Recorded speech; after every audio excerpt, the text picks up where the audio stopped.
Assalamualaikum warahmatullahi wabarakatuh. Bersama saya Cikgu Fendi Salikin untuk Matematik KSSM Tingkatan 3 bab 6 sudut dan tangen bagi bulatan. So hari ini cikgu akan rumuskan apa yang kamu dah pelajari dalam bab 6 ini, okey? Ready? Let's go. Okey. Terdapat 5 ciri sudut dalam bulatan yang kamu dah pelajari. Okey, kita tengok satu persatu. Okey, tengok satu persatu. Yang pertama ialah satu sudut yang dicangkum oleh satu lengkuk yang sama panjang. Okey, so ni lengkuk dia. Dicangkum pada lilitan. Okey, lengkuk sama panjang, dicangkum pada lilitan. Maka sudut dia sama besar.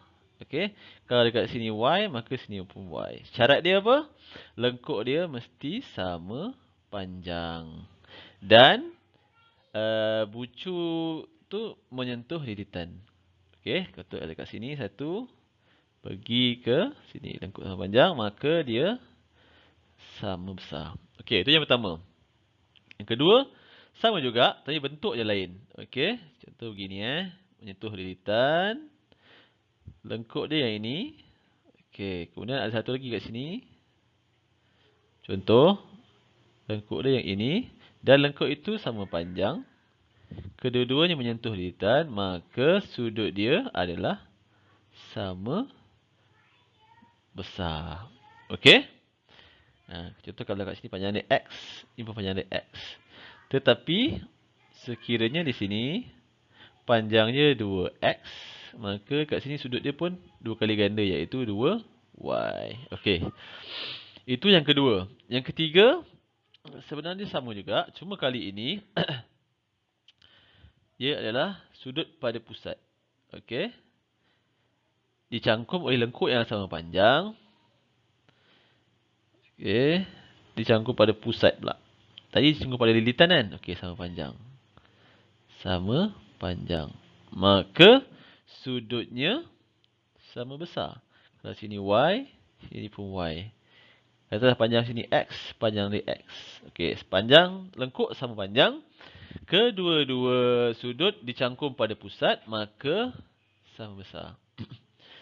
Sekiranya begini, sudut dia 2X, maka di sini pun 2Y, 2 kali ganda. Sudut 2 kali ganda disebabkan oleh panjang lengkuk dia 2 kali ganda juga. Kalau 3 kali ganda, 3 kali ganda. Okey? Itu yang ketiga. Yang keempat,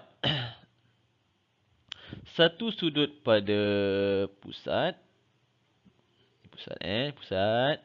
Dan satu sudut pada lilitan. Padamlah. Tak kemas. Okey? Ini pusat. Satu sudut dicangkum pada pusat. Dan satu sudut dicangkum pada lilitan. Dicangkum oleh lengkuk yang sama panjang. Maka sudut di pusat ialah 2 kali ganda sudut di lilitan. Okey? Yang pusat ni dia kangkang dia lagi besar daripada pada lilitan, maka sudut dia 2 kali ganda.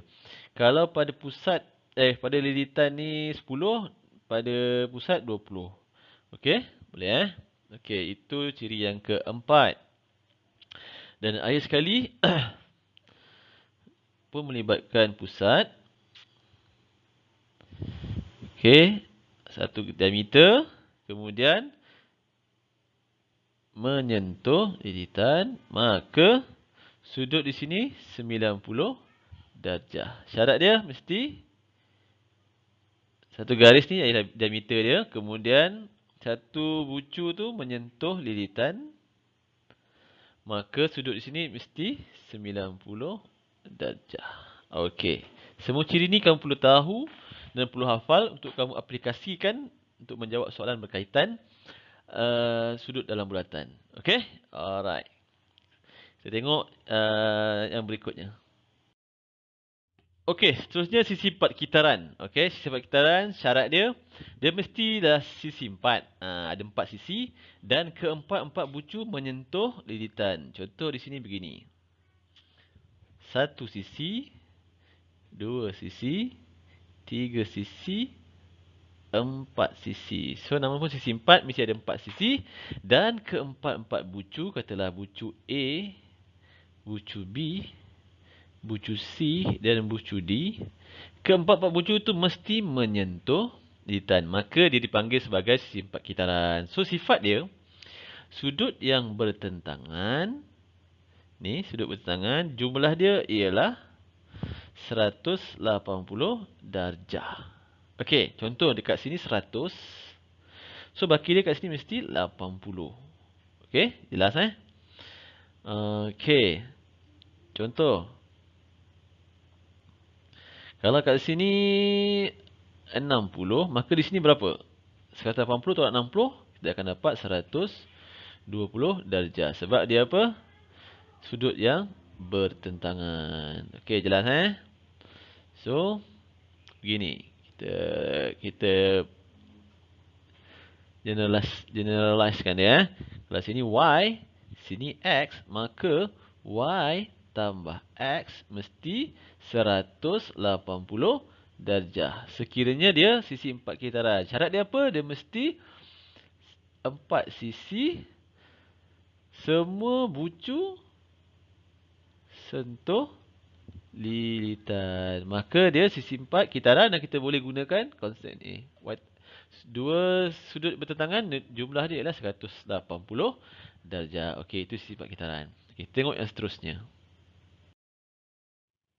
Okey, seterusnya ialah tangent.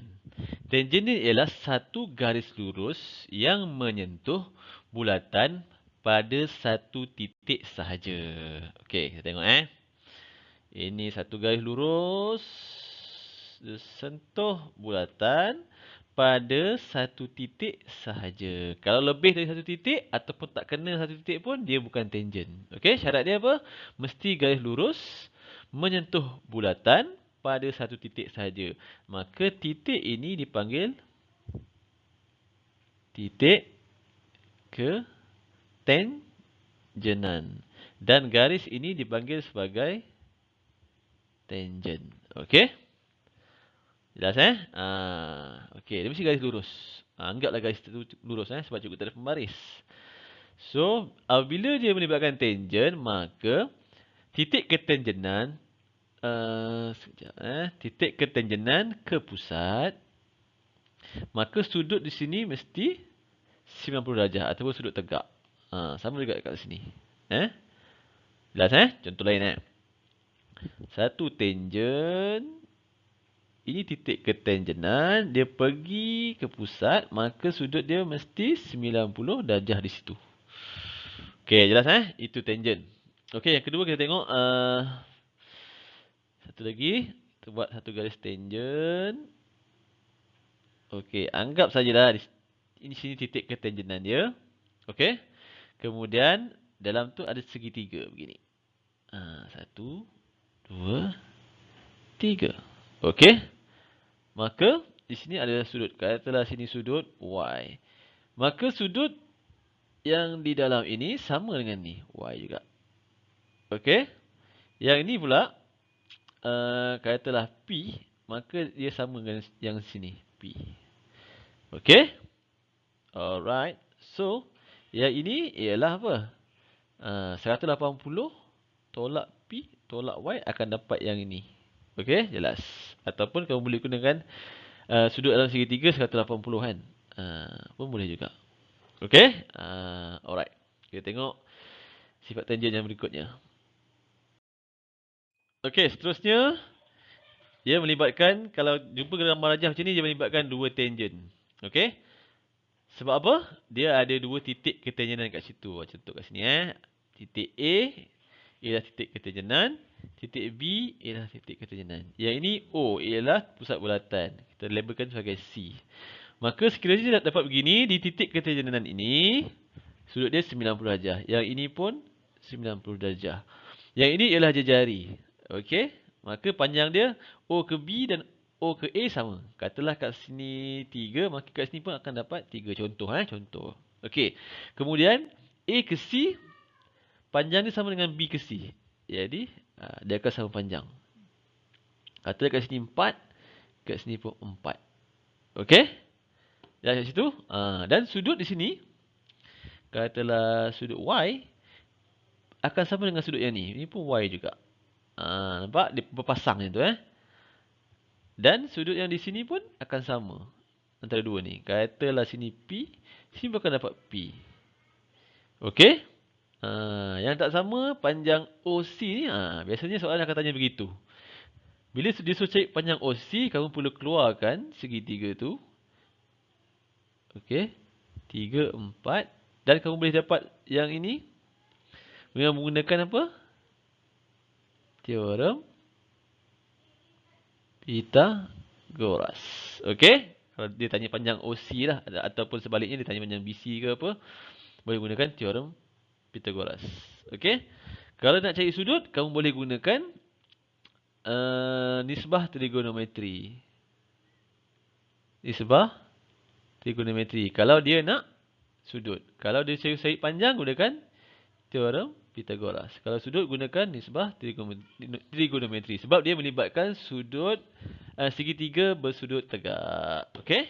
Alright. Kalau jumpa rajah ni, kat situ je dia punya soalan. Lebih kurang macam tu je. Okey? Alright. Kita tengok yang seterusnya. Okey. Akhir sekali dia melibatkan tangents punya. Tangents punya. Tangents punya ialah satu garis tangent yang menyentuh kedua-dua bulatan. Ataupun satu garis lurus yang menyentuh kedua-dua bulatan pada satu titik untuk setiap bulatan. Contoh begini. Satu garis lurus, dia lalu bulatan pertama, satu titik. Kemudian dia lalu bulatan kedua pun satu titik juga.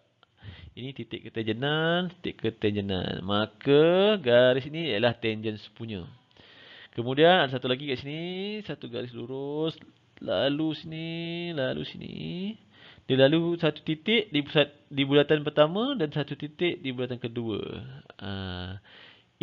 Garis ini dipanggil tangents punya. Ada lagi? Okey, ada lagi. Kita warna putih lah. Okey, garis lalu kat sini satu. Lalu kat sini satu. Garis lurus melalui satu titik dan satu titik bulatan kedua, maka dia tangents punya. Di sini pun ada satu lagi. Melalui. Okey. Itu. Okey. Contoh begitu. Faham Satu garis lurus melalui kedua-dua bulatan kena pada satu titik saja untuk setiap bulatan. Itu namanya tangents punya. Okey, ada banyak bentuk tangents punya. Okey, dia biasa melibatkan dua jenis bulatan. Okey. Okey, itu saja dalam bab 6 ni. Jadi, cikgu harap kamu faham segala konsep yang digunakan. Sebab soalan bab 6 ni, dia melibatkan aplikasi. Banyak benda yang kita aplikasi kepada untuk menjawab soalan tu, kita perlu aplikasi. Sudut dalam bulatan, tangents punya, banyak lah. Okay. So, kena buat banyak latihan supaya kamu lebih mahir untuk gunakan dia. Okay. Sekian saja dari cikgu. Semoga bermanfaat. Assalamualaikum warahmatullahi wabarakatuh.